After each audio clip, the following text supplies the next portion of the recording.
Friends, గుండె నిండా గుడిగంటల serial గురించి తెలుసుకుందాం. బాలు ఆ విల్లా విజయ్ని పట్టుకున్నాడు. ఏం చేశాడో వీడియోలో తెలుసుకుందాం.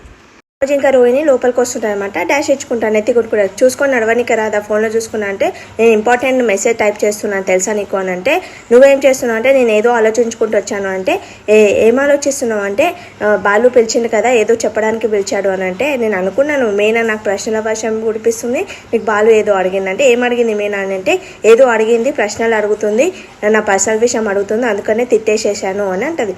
అన్న తర్వాత నీకేం అడిగిండు బాలు అంటే, సరే బాలు గురించి తర్వాత చెప్తాను, ఫస్ట్ నేను ఒక ప్రశ్న అడుగుతాను, అది నిజమా కాదా చెప్పు అని అంటే, ఏంటి అని అంటే, మీ నాన్న నిజంగా కోటీశ్వరాలేనా, మీరు అందరికన్నా గొప్పోలేనా అని అంటే, లేదు ఈ ప్రశ్న నువ్వు అడగట్లేదు ఎవరు అడుగుతున్నారు, అడగమని చెప్పాడు అందుకే అడిగాను, ప్రశ్నల వర్షం నాకిట కురిపించాడు, అసలు నిజంగా మీకు బిజినెస్ ఉన్నాయా లేవా నేను ఎప్పుడు చెప్పడమే కానీ నేను ఎప్పుడు చూడలేను కదా, అందుకోసమని నాకు సమాధానం కావాలి, నమ్మిన అనుమానిస్తున్నావు కదా నువ్వు, అర్థమైంది మనోజ్, కానీ వాళ్ళు చెప్పడం ఏంటి, నీకంటూ ఒక క్లారిటీ అనేది ఉండాలి కదా అని, ఆ విషయం వదిలేసే నువ్వు గుణ దగ్గర అప్పు చేసావా అని అంటారు. రోహిణి షాక్ అయిపోతుంది. రోహిణి గుణ దగ్గర అప్పు చేసావా అని అంటే, గుణనా అని అంటే, అవును ఈ విషయం గిట్ట బాలు చెప్పాడు, వాళ్ళ మధ్య ఉన్నాడు కదా వాడు శివగాడు, వాడు పనిచేసిందంటే నేను 2 సార్లు అక్కడ చూసాడంట, నువ్వు నిజంగా అప్పు చేసావా అంటే, వామ్మో ఇలా దొరికిపోతున్నానేమో అని రోహిణి అనుకుంటా. అయినా వాని దగ్గర అప్పు ఎందుకు చేసావు, వాడు పెద్ద రౌడీ అని తెలుసు కదా అంటే, వాడు ఏమంతగా రౌడీ ఏం కాదు, అవును చేశాను నేను అని అంటది అనమాట.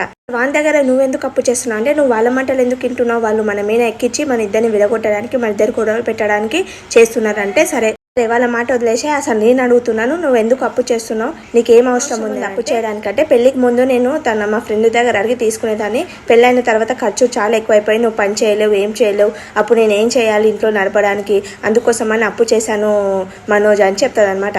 చెప్పి ఇక ఏడుస్తుంది అనమాట. సరే సరే ఊరుకో అని మనోజ్కి అడిగిపోయి, ఊరుకో ఏం ఏడవకు, ఎవరో చెప్పేటప్పటికి నాకు చెప్పకుండా పని చేస్తే ఇలానే నాకు బాధేస్తుంది, ఫస్ట్ నువ్వు నాకు చెప్పి చేయాలి ఏదైనా చేసే అని అంటది. ఇప్పటి నుంచి సమస్యలు రాకుండా నేను చూసుకుంటాను మనోజ్, నువ్వు నేను హ్యాపీగా ఉండాలి, లైఫ్ లాంగ్ హ్యాపీగా ఉండాలి అని అంటారు. ఇద్దరిని విడగొట్టడానికి ఇదంతా చేస్తున్నదని అంటది అనమాట. సరే నువ్వు ఎవరెవరి దగ్గర అప్పు చేసావు నాకు లిస్ట్ ఇవ్వు అంటే, ఎటకారకి ఏమంటది, ఓ నేను లిస్ట్ ఇస్తాను నువ్వు అవన్నీ కడతావా అని అంటది అనమాట. ఇప్పుడు అప్పు తీరుస్తానంటే చెప్పు, ఇప్పుడే లిస్ట్ ఇస్తానంటే కొద్దిగా తీరుస్తానని చెప్తున్నానంటే, చూడు మనోజ్ ఈ అప్పులన్నీ నీకోసం నేను చేశాను, మనం హ్యాపీగా ఉందామని చేశాను. మన దగ్గర ఉన్నప్పుడు ఒక కింద కాలు పెట్టకుండా పెరిగాను, ఒక మంచి రిచ్గా, కష్టం లేకుండా పెంచాడు మా నాన్న, కానీ నేను పెళ్లి చేసుకున్న తర్వాత కష్టం ఏంటో తెలిసింది, నీ వల్లనే నేను అప్పులు చేశాను, అసలు నీ నుంచి నాకు ఒకటే నచ్చదు మనోజ్, నువ్వు మంది చెప్పిన మాటలు విని నన్ను వచ్చి అంటావు అని అంటది అనమాట. ఫస్ట్ నీవు సొంతగా నిర్ణయాలు తీసుకుని సొంతగా ఆలోచించేటట్లు చూసుకో మాట్లాడుకుంటామంట. ఏంట్రా ఇలా అంటే, లేదు నాన్న నిద్ర రావట్లేదు, లక్షలు వెళ్ళిపోయాయి కదా ఎలా తీసుకురావాలని ఆలోచిస్తున్నాను అంటే, అవునరా లక్షలు మింగేసే వాళ్ళకి ఏం తెలుస్తుంది పైసల విలువ, కష్టపడేటోళ్ళకి కదా తెలిసేది పైసల విలువ, ఆ మనోజ్ కంటే ఏం చేత కాదు, నువ్వే ఎలాగోలాగో ఆ పైసలు తీసుకురానంటే, సరే నాన్న నువ్వు కష్టపడి సంపాదించిన పైసలు నేను ఎలాగోలాగో తీసుకొస్తాను అని అంటది అనమాట. మీ నా పాలు తీసుకొని వస్తాను, సరేరా మీరు పనుకోండి అని. మామయ్య చాలా బాధపడుతుందంటే అంటే, అవును బాధపడుతున్న ఎలాగోలాగో పైసలు తీసుకురావాలి అని చెప్తుంది. తర్వాత రోహిణికి అడిగావా గుణ దగ్గర అప్పు చేసిందంటే, అడిగానండి, గుణ పేరు చెప్పగానే వీడియో పేరు చెప్పగానే చాలా టెన్షన్ పడిందండి, చెమటలో చేసేయానంటే, ఎందుకు గుణకు ఏమన్నా అలాగే వీడియోకి ఏమన్నా సంబంధం ఉందా, ఎందుకులే మనం ఎందుకు అనుకోవడం, ఆ గుణాన్ని అడిగితే సరిపోతుంది కదా, రేపు వాని సంగతి చెప్తాను తీసుకురండి అని చెప్తుంది అనమాట. చెప్పగానే రేపు నేను వెళ్తాను, నువ్వు గిట్ట రావాలి నాతో పాటు అంటే, లేదండి నాకు పని ఉంది అని అంటే, లేదు అక్కడికి వచ్చినాక ఇద్దరం కలిసి నువ్వు అటు వెళ్ళిపో నేను ఇటు వెళ్ళిపోతాను అంటే, సరే అండి అని అంటే, తర్వాత పాలు తాగుతాను అనమాట. పాలు తాగినాక నువ్వు గిట్ట తాగు అంటే, నేనెందుకండి నువ్వు కష్టపడతారు కదా, నేను ఏసీలో ఉంటాను కదా, నువ్వు ఎండలో కష్టపడతావు నువ్వు తాగు అని అంటావు అనమాట. తర్వాత తాగుతావు. అసలు యాక్టర్లు అబద్ధం చెప్తారా నిజం చెప్తారా అంటే, యాక్టర్లు డబ్బింగ్ చెప్తే దానికి యాక్షన్ ఇస్తారు అంతే, నాకు శృతి చెప్పింది అంటే పద అని అంటారు అనమాట. పూల్ సార్ అని అంటే, సరే అమ్మ ఎంత అని అంటే, సార్ నెల తీసుకుంటాను సార్, ఇట్లా అయితే నాకు సరిపోవు అంటే, సరే నువ్వే గుర్తుపెట్టుకొని నాకు చెప్పాలి అని అంటాడు.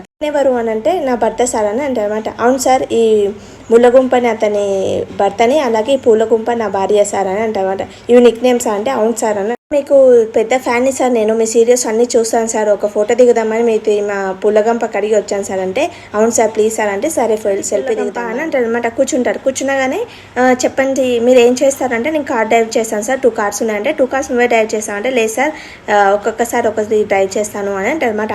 సార్ ఒక డౌట్ ఉంది సార్, నేను కస్టమర్ని డ్రాప్ చేస్తుంటే మీరు ఒక విల్లా దగ్గర ఉన్నారు సార్ అంటే, అవును ఆ విల్లా కొందామని అనుకున్నాను, కానీ అక్కడ ఆయన అమ్మేటానే ఫ్రాడ్ అని అనిపించింది, డాక్యుమెంట్స్ అడిగితే అతను ఇవ్వలేడు, చేశారు. ఇక నేను తప్పించుకున్నాను తర్వాత అంటే, అవును సార్ మీరు తెలివిగా తప్పించుకున్నారు, కానీ మా అన్న మోసపోయారు సార్, 30 లక్షలు ఇచ్చి మోసపోయాడు. అసలు మా అన్నకి మీలాగా వీళ్ళ 3 కోట్లకు వస్తుందని మీలాగా అలా డౌట్ వచ్చింటే మా అన్న తప్పించుకునేటోడు. మా అన్న ఇలా అయిపోయింది సార్ అంటే, ఓ మై గాడ్ అని అంటాడు అనమాట. వాళ్ళ గురించి ఏమైనా తెలిస్తే చెప్పండి సార్ అంటే, నేను ఒకసారి డౌడేశ్వపురంకి షూటింగ్కి వెళ్ళాను. అక్కడ నాకు వాళ్ళు వచ్చి సెల్ఫీ తీసుకున్నారు. వాళ్ళు అక్కడే ఉండొచ్చు, ఒకసారి వెళ్ళి మీరు చూడండి అని. చాలు సార్ నేను వలేసి వాడిని పట్టుకుంటాను అని అంటారు. మాట్లాడుతుంటే ఆ పూల్ డెకరేషన్ చేసేటామె వస్తుంది అనమాట. వచ్చి సార్ అని అంటుంది అనమాట. అంటే చెప్పులు బయట వదిలేసిరా అమ్మ అని అంటాడు. బయట వదిలేసి వస్తుంది అనమాట. సార్ ఏం ఆలోచించారు సార్ అంటే, పెళ్లి మండపం అవన్నీ మీరు చూసుకొని మీరు డెకరేషన్ చేయండి, తర్వాత హల్దీ ఫంక్షన్ కానీ అలాగే మెహందీ ఫంక్షన్ కానీ ఆ డెకరేషన్ మొత్తం మీనాగా చూసుకుంటుందని అంటే, మా మేడం ఎప్పుడు అలా పనిని షేర్ చేసుకోలేదు సార్, తను ఒకటే చేస్తుందంటే, సరే మీరు చేయకపోతే పర్లేదు, మీనాగారే మొత్తం చేసేస్తూ వాడిపోయే వాళ్ళతోటి, అలాగే పొద్దున నుంచి సాయంత్రం వరకు పూలు వాడిపోకుండా ఉండే వాళ్ళతోటి నేను షేరింగ్ నేను చేసుకోను అలాంటి వాళ్ళు. ఆమె గుడి ముందల పూలు అమ్ముకునేది, ఆమెతోటి నేను షేర్ చేసుకోవడం అంటే, సరే అండి మీరు చేసుకోకపోతే మొత్తం తనకే ఇచ్చేసానంటే, తను ఫస్ట్ టైం చేస్తుందంటే, ఫస్ట్ టైం చేస్తే అది నేను ఇచ్చినట్లు అవుతుంది కదా, వాళ్ళు చాలా హ్యాపీగా ఫీల్ అవుతారు అని అంటే, యాక్టర్స్ కదా గొప్ప గొప్ప వాళ్ళు వస్తారు, అప్పుడు ఈమె ఇలాంటి వాళ్ళు డెకరేషన్ చేస్తే ఎలా ఉంటుంది అని అంటే, మా సిస్టర్ చూసుకుంటుంది, తను ఎలాంటి ఫ్లవర్స్ వాడాలో ఎలా డెకరేషన్ చేయాలో మా సిస్టర్ చెప్తుంది, తిని చేసేస్తుంది. అడ్వాన్స్ ఏమైనా కావాలంటే ఏం అవసరం లేదు సార్, అక్కడ కావాలేమో అడగండి అని అంటది అనమాట. అనేసి వెళ్ళిపోతుంది. నాకు అసలు ఆమె నచ్చడే లేదు, ఆ మాట తీరు అసలు ఏం నచ్చట్లేదు, కానీ ఫస్ట్ టైం వచ్చింది కాబట్టి ఏం అనలేకపోయాను నేను, అదే చేయండి అని అంటమాట. మీకు ఏమైనా అడ్వాన్స్ ఇవ్వాలా అంటే, లేదు సార్ తను నా పనితీరుని చిన్న చూపు చూసింది, మీరు నా పనితీరు చూసాకనే పైసలు ఇవ్వండి అని అంటదన్నమాట. బయటికి వస్తుంది అనమాట. తను అంటది, ఏంటి పోటీ రావాలనుకుంటున్నావా నువ్వు, కుక్క గొడుగులు ఇలానే పోటీ రావాలనుకుంటే కాళ్ళతింగ తొక్కేస్తే ఓ పని అయిపోతుందంటే, కుక్క గొడుగులు అంటే నీ నెత్తి మీదనే గొడుగు ఉంటుంది చూసుకో నీకే పోతుంది అని అంటదన్నమాట.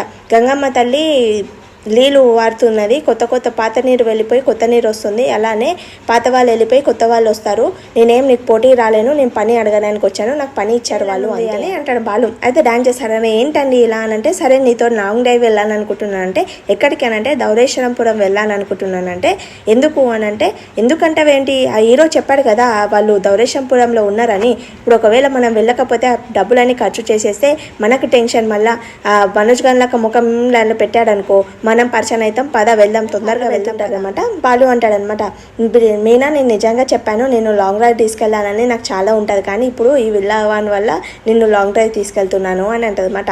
అయితే హ్యాపీగా ఫీల్ అవుతారు. తర్వాత వాళ్ళ అమ్మ ఫోన్ చేసి, అత్తయ్య కాల్ చేస్తుందని అంటే, నేను మాట్లాడతాను ఇక్కడి అని అంటదన్నమాట. మాట్లాడతాడు బాలు. ఏంట్రా తన ఫోన్ నీ దగ్గర ఉండి ఇంట్లో ఒక వంట లేదు ఏం లేదు, ఎక్కడున్నారంటే, ఇప్పుడు మేము 2 గంటల వరకు మాకు ఫోన్లు చేయకండి, మెసేజ్ చేయకండి, మేము నాట్ రీచబుల్లో ఉన్నామని ఫోన్ కట్ చేశారనమాట. సరే ఇంటికి వచ్చినాక చెప్తానులే నీ పని అనమాట. ఊరికి రాగానే ఫుల్ వెతుకుతారు, దొరకరు. ఏంటని అసలు దొరుకుతాడా అని మీనా అంటది అనమాట. సంకల్పం మనది గట్టిగా ఉంటే ఎలాగలవ దొరుకుతారు, నువ్వు వెతుకు అని అంటారు అనమాట. చేపలు అమ్ముకుంటున్నారంటే, ఎన్ని పైసలు వచ్చినా మనం వృత్తి మనం మానుకోవద్దు కదా అవే అని అంటారు వాళ్ళ భార్యకి. తర్వాత మీనా అతన్ని చూసి ఏమండి ఇక్కడ రండి అని పిలుస్తుంది అనమాట. బాలుని వెళ్ళుస్తుంది. బాలు గిట్ట చూస్తాడు అనమాట. వాళ్ళ దగ్గరికి వీళ్ళ రవి ఏంటండి, వాడు చేపలు అమ్ముకునే రవి అని అంటాడు అనమాట. అయితే దొరికాడు వీడు అని అంటే, వాడు మనోజ్ వాళ్ళ తమ్ముడు కదా అంటే, అవునండి అని అంటమాట. పారిపోవడానికి మీరు ఆ రోజు వీళ్ళ అమ్మడానికి వచ్చి మా అన్న దగ్గర పైసలు తీసుకున్న వాళ్ళే కదా అంటే, ఎవరిని చూసి ఎవరు అనుకుంటున్నారు అని అంటే, నువ్వే రా అని మా బాలు ఏం చేస్తే వాడిని ఫుల్ కొడతారనమాట. ఊరు వాళ్ళందరూ వస్తారు. ఏం చేశాడు అని అంటే, మా అన్నయ్య దగ్గర 30 లక్షలు అప్పు మోసం చేసి తీసుకున్నాడు సార్ అని అంటారనమాట. అనగానే, అందుకైనా ఈ అమ్మ రోజుకు ఒక చీర కడుతున్నది, పుట్టకు ఒక చీర కడుతున్నది అని అంటారనమాట. ఫుల్ కొడితే ఎవరిని చూసి ఎవరు అనుకుంటున్నా అంటే, నువ్వే మాకు తెలుసు అని అంటే అనమాట. చెప్పగానే వాళ్ళు ఊకే వాళ్ళ అన్న ఫోన్ చేశారనమాట. ఏంట్రా ఊకే ఫోన్ చేస్తున్నా, ఏమైంది అని అంటే, ఏం లేదు నీ ఫ్రెండ్ గారు ఉన్నాడు కదా రవి అని అంటే, అవును ఉన్నాడు అంటే, వాడు ఏం చేశాడు తెలుసా, షాప్కి వచ్చి ఐరన్ బాక్స్ తీసుకెళ్ళాడు, 3,500 తీసుకోమంటే తక్కువగా తీసుకుపోయిందంటే, దీనికా నువ్వు ఫోన్ చేసింది అని అంటే అనమాట. వాళ్ళు ఫోన్లో సీరియస్గా మాట్లాడుతుంటే ఆడేం చేస్తా పారిపోతాడు అనమాట. అయ్యో పారిపోయిండు అని చూసారనమాట. ఇప్పుడు ఏం చేయాలంటే, ఇక్కడనే ఉండి వాడిని ఎలాగలో పట్టుకొని వేయాలి అని పాలు అంటారన్నమాట. ఈ రోజుకి సీరియల్ అయిపోతుంది. Thank for watching my video. Please like చేయండి, సబ్స్క్రైబ్ చేసుకోండి.